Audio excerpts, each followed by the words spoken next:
Okay, I know I said I wasn't going to talk about Hyperia again, but trust me, this will be brief.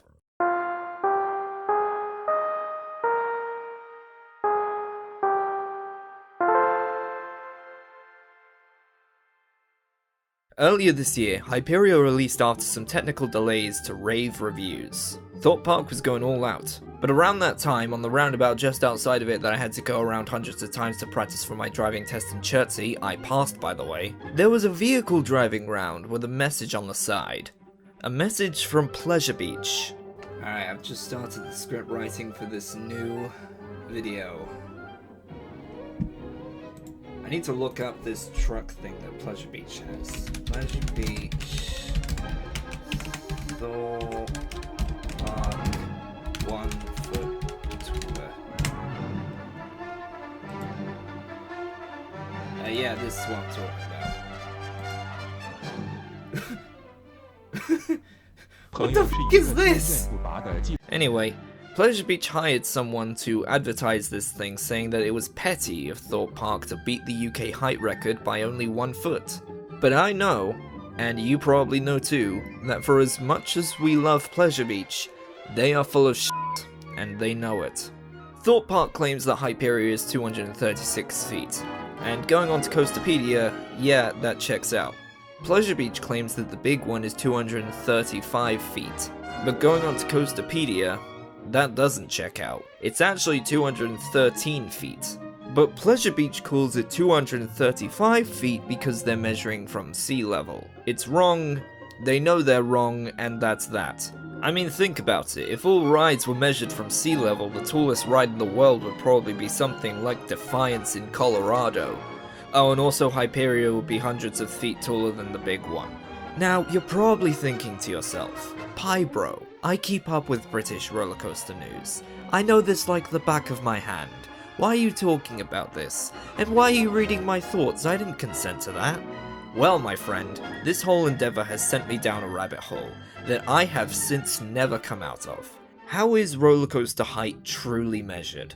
For some rides, like the big one and Hyperia, it's pretty simple. You just measure from the highest point of the ride, the lift hill, to the ground below. In fact, this method works for most rides in the world, but ground can be a fickle thing. I mean, picture an alpine coaster that goes down the side of an entire mountain. You descend hundreds of feet on a hill on these things, yet you're never more than 5 meters away from the ground. Terrain coasters really do destroy the notion of the highest point that a coaster is built up is where it's measured from, because terrain coasters don't need to build up. They're already up.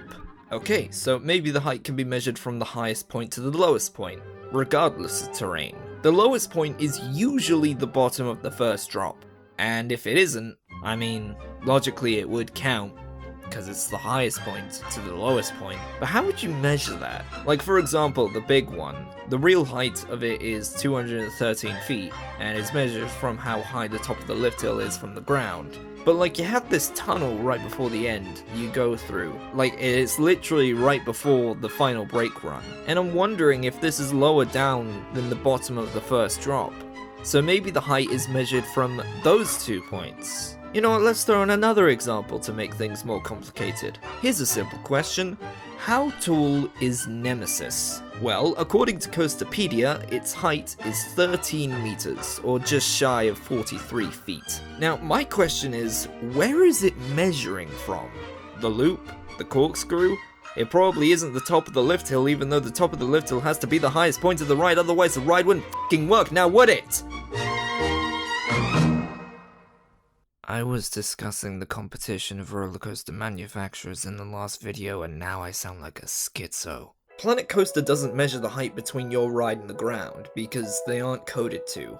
The only relation the ride and the ground has in terms of coding is how supports generate. Other than that, it doesn't really keep track of anything, and the ride has no idea how high off the ground it actually is. So instead of measuring that, Planet Coaster measures the height of the biggest drop. Which I suppose means the biggest downward change in elevation in a single instance. Now that's all well and good and mostly works, but the biggest problem is, what if the main drop of the ride isn't the biggest part? Like here I have a really crazy huge RMC that I made for fun. But notice how the first drop is obviously the biggest drop, and that's fine, that's the point where it's being measured from. But later on, the ride drops off a cliff and gains even more speed, so it can carry on long after it. So maybe if it's a lift hill ride, it should measure the height of the lift hill, because you can always guarantee that that is the highest point of the ride. And for launch coasters, I don't know, maybe make the biggest rise upward? The biggest drop system is alright, but suffers the moment you want to make a ride with multiple drops. And with ejector airtime more in fashion than ever, it's trendy to make a ride with multiple drops. Some people may argue that this is the part that needs to be measured because it's the highest point off the ground, and even though it goes even lower and off of a cliff, it shouldn't matter because they aren't as far away from the ground as this point, as if that's the only thing that matters. But like, you have this lift hill that takes you from the very bottom of the ride to the very top, and you figure it shouldn't matter how high that part is? I'm strawmanning, I know, but like, does the height of a roller coaster mean how high it is from the ground? Or is it how much the roller coaster track itself changes in elevation across the entire ride? Welcome to the rabbit hole, we have jackets. I honestly think that this whole thing isn't really going to matter as time goes on. Being a large, tall ride is becoming less and less fashionable. I mean, people don't seem all that impressed by Falcon's flight. People are taking more interest in smaller, more compact rides that offer a stronger layout. Except in the UK, because we are starved of tall rides. Wait a minute, is the height of Falcon's flight measured from the Camel Hill or the cliffside before it? I need to end this video before I go insane. I hope you have a lovely day escaping this. I have other channels about other things, and I'm gonna post stuff there next. Until next time, my name is Hyperia Pie Bro. Send help. Bye bye.